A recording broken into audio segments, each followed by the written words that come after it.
मैं सोनाली मिश्रा एक बार फिर से हम सभी प्रस्तुत हैं एक और विषय पर बात करने के लिए। आज हम लोग बात करेंगे वट सावित्री के ऊपर। वट सावित्री जिसका आज हम लोगों ने लगभग उत्तर भारत की हर हिंदू महिला ने आज इसे मनाया और यह हमारा पौराणिक व्रत है।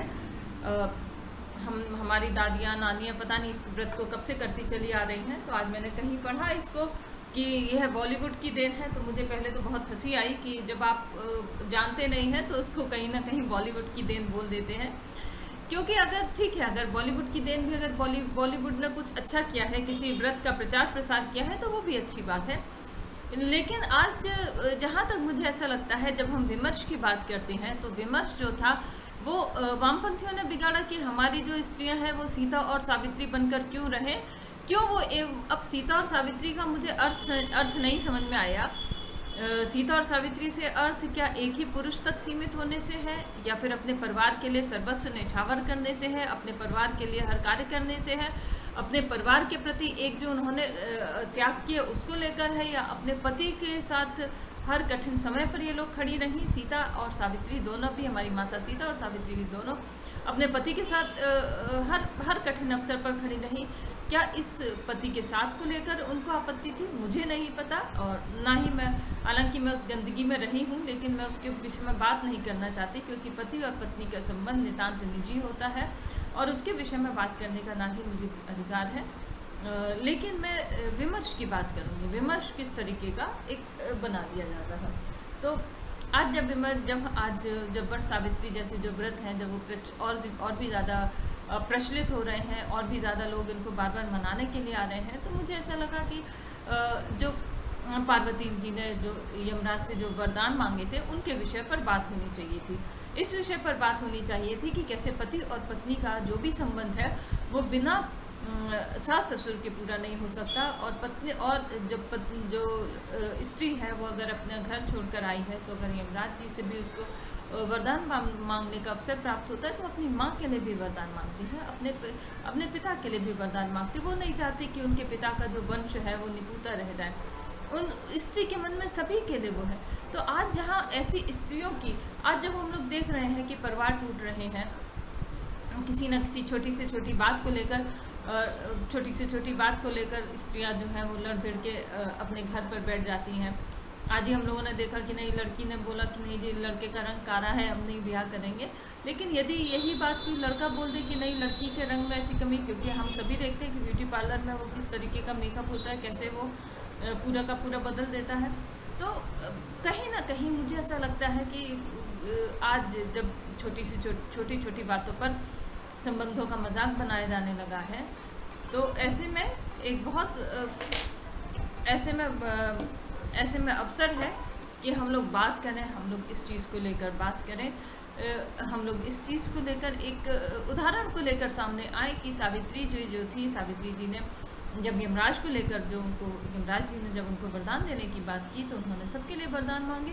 और उसके बाद जब यमराज जी ने देखा कि भाई वो सबके लिए वरदान मांग लिए, उसके बाद जब आकर उन्होंने और भी जब वो इस सर्व की भावना से जब वो प्रसन्न हो गए, जब संतुष्ट हो गए, तब उन्होंने जब अंतिम वर के लिए, जब उन्होंने एक और वर के लिए बोला, तो उन्होंने 100 पुत्र मांगे। और 100 पुत्र वो कैसे बिना अपने पति के कैसे हो सकता था।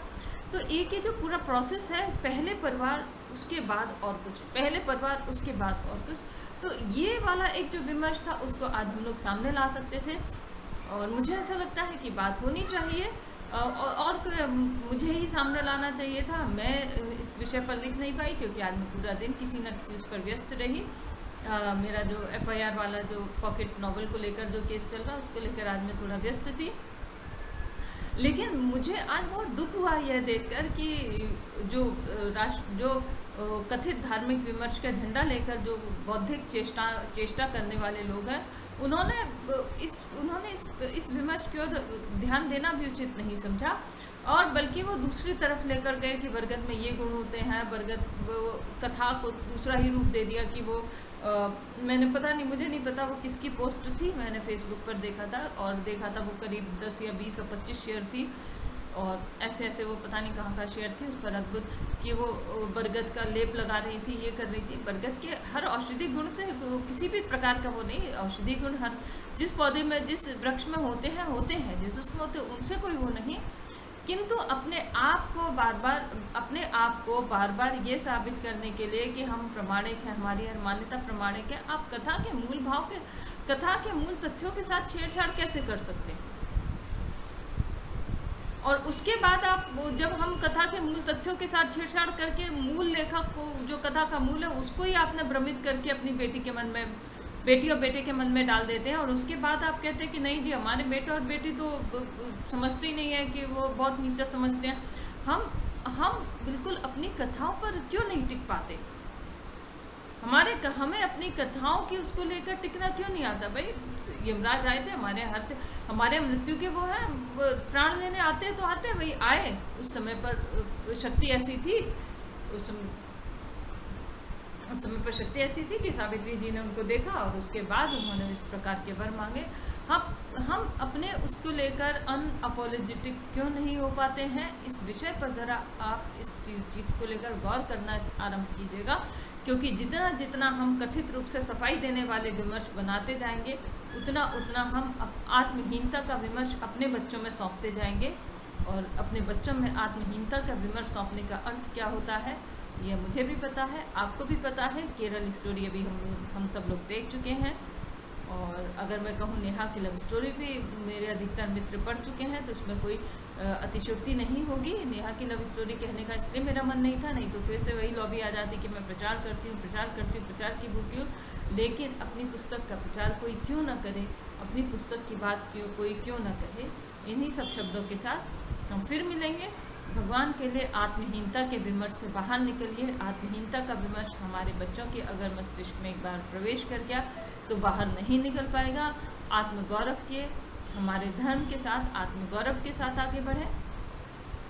जय श्री राम।